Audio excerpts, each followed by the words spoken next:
of an A1A Husky crash on takeoff from Johnson Creek, Idaho 3 years ago. I think this accident has some very interesting points to learn from, and the NTSB missed a glaring fact.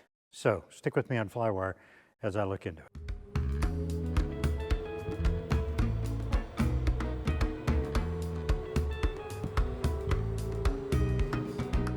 Hi, I'm Scott Perdue, and today on FlyWire I'm going to review the final report of the takeoff crash of Husky A1A November 26 Hotel Victor.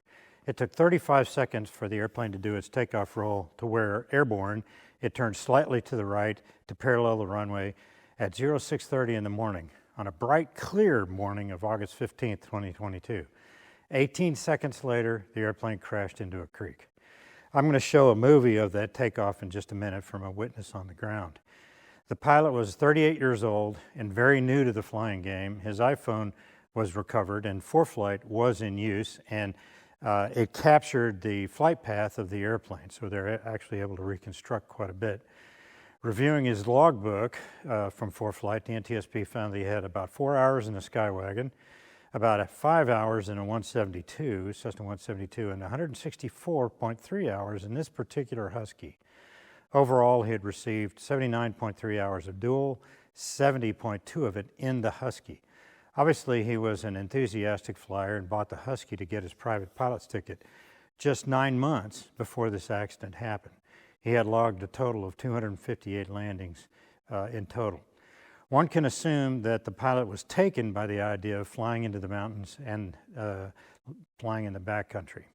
Heading directly to the Husky to get his private, yeah, I'd say that's pretty enamored of that backcountry kind of flying. We need more young people in flying, I think it's true, and it's a rare student pilot that wants to get their private ticket in a tailwheel airplane.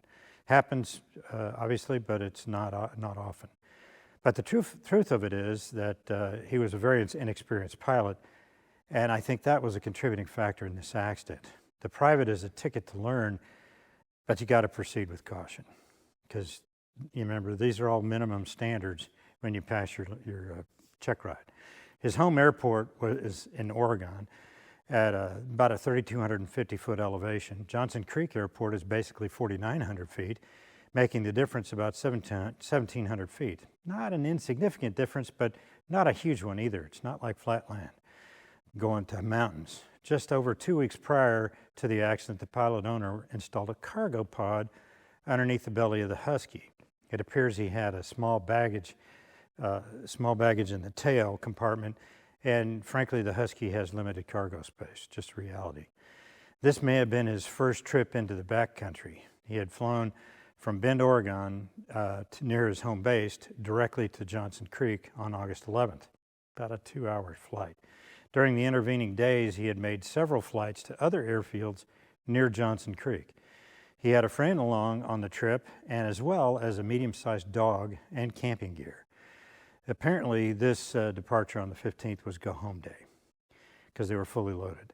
The NTSB performed a weight and balance based on what was found at the accident site on the airplane, and the one that had, comparing that with the one that had been accomplished when the cargo pod was installed.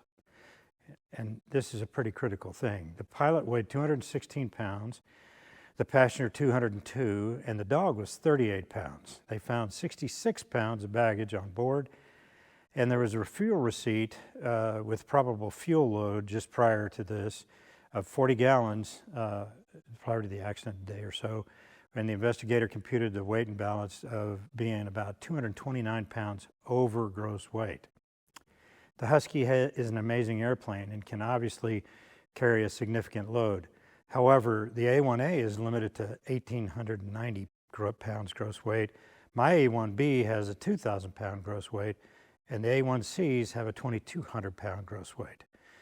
The calculated gross weight does not reflect the load capacity of the airplane, so much as the structural strength in the air combined with the airplane performance capability. That is the key thing here. The operation, this operation beyond the factory declared gross weight is an issue. Doing that essentially means you're a test pilot, but I'd be willing to bet there was no testing done by this pilot on this airplane. The cargo, we needed more space, put the cargo pod on. I considered it doing on my Husky. but the whole gross weight thing got me up against that corner. The physics issue aside, overloading the airplane highlights a disregard for authority, and I think that's a pretty critical issue here as well. Let's watch the takeoff video right now.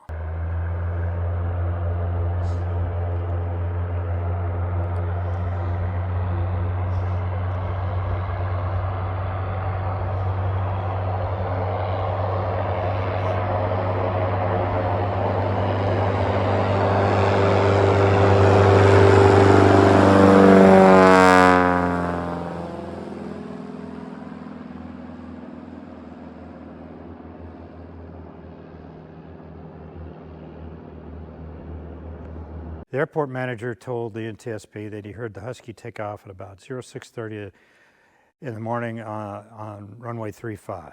Broussard took off at about 10:30 in the morning and orbited the airport and then landed. The pilot reported to the airport manager an airplane crash in the creek just beyond the end of runway 35. The airport manager then went to the site and assessed the situation and returned to the office to call first responders.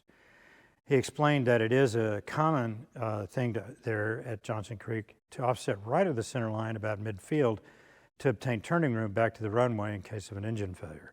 Makes sense. Otherwise, there's just trees, the creek, mountains, etc. The Broussard pilot also filed a statement for the accident investigation. He said he heard the airplane doing its run-up. He said it was the coldest morning during the trip, about 40 degrees. After the takeoff, he heard a loud pop like a door slamming, and he looked around and looked at others gathered across the taxiway. They weren't responding, so he didn't think much of it and went back to packing up for departure. Leaving later in the morning, he saw the yellow Husky in the creek and then returned to report it. He believed that it probably hadn't been reported. The position data recovered from the ForeFlight on the iPhone was examined, and the flight path they were able to determine the flight path. We saw in the witness video the takeoff occurred relatively early on the takeoff roll, pretty normal I think for a Husky, and climb out seemed normal, except maybe a little slow. The GPS records showed that the ground speed never rose above 61 miles an hour. That's pretty slow. I climb out at 80. The temperature was about 40 degrees Fahrenheit, winds at 210 at 3 knots, benign enough to say that the winds and temperatures were not a factor. The density altitude was about 4,800 feet, not significantly different than his home base. This makes me think that high altitude or high density altitude unfamiliarity was likely not a significant factor. The NTSB said the probable cause was the pilot's failure to maintain adequate airspeed, leading to an aerodynamic stall with it being overloaded above gross weight as a contributing factor. Okay. I'll sort of buy that. Honestly, it's pretty obvious, but none of it actually helps us as pilots understand, both in the backcountry and Husky pilots, understand what really happened to this pilot so that we may avoid the same result. What caused the accident, okay? Yeah, that is what happened in the accident. Their probable cause is what happened. Yes, the airplane never accelerated beyond 60. The speed decayed to as low as 38 miles an hour. They had a very long list of recommendations about learning about stalls.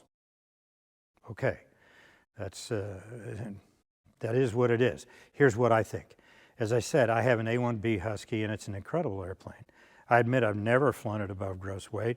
I have flown it near gross weight, so I know what it feels like. It still feels pretty good, but heavy.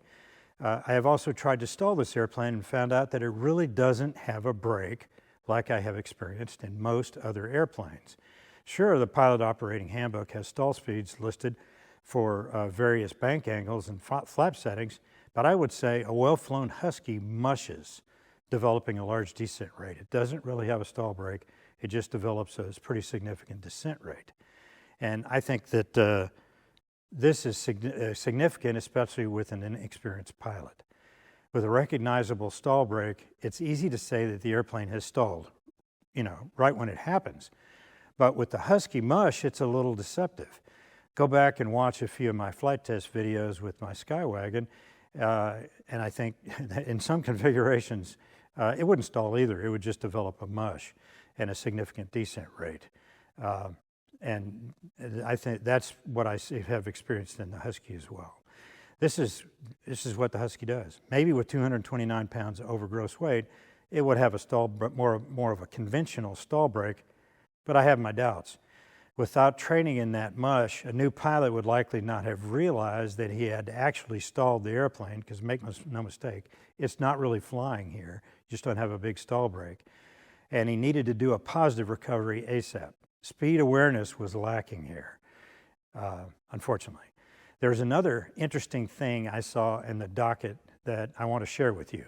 In the accident site examination, whoever the investigator was on site did a really excellent job. I call them out and say, bravo, really good. On page 5, the investigator listed all the switch and control positions as well as the instrument indications.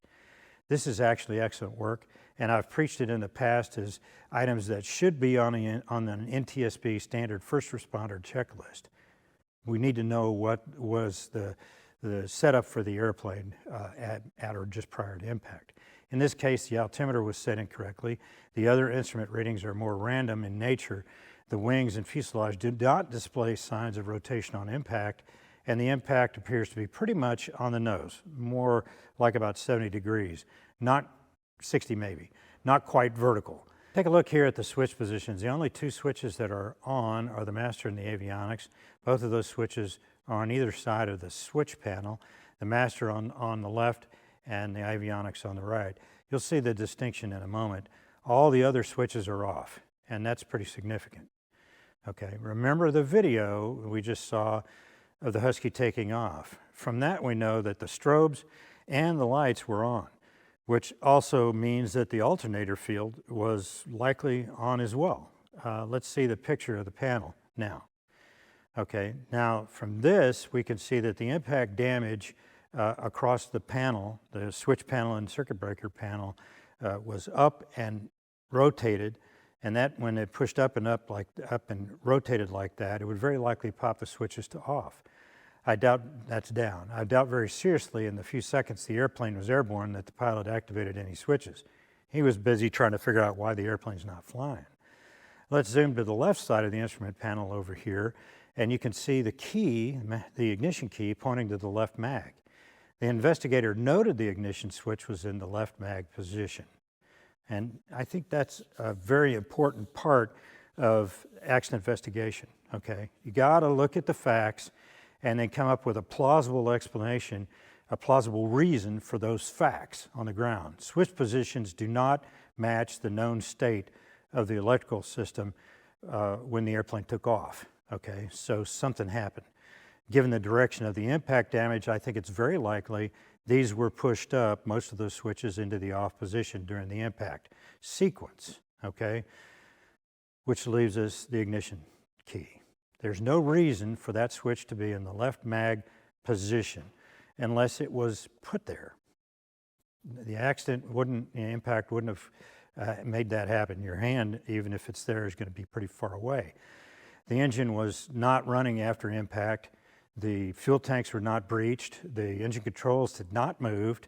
They were all in that same general area, but the switches on the dash. Operating on one magneto would degrade engine performance. I think that's critical. It's a reasonable explanation that the pilot left the ignition switch in the left mag position during the run-up, or just after. This tracks with the performance hit the airplane displayed on climb out. It should have done better. It should have accelerated.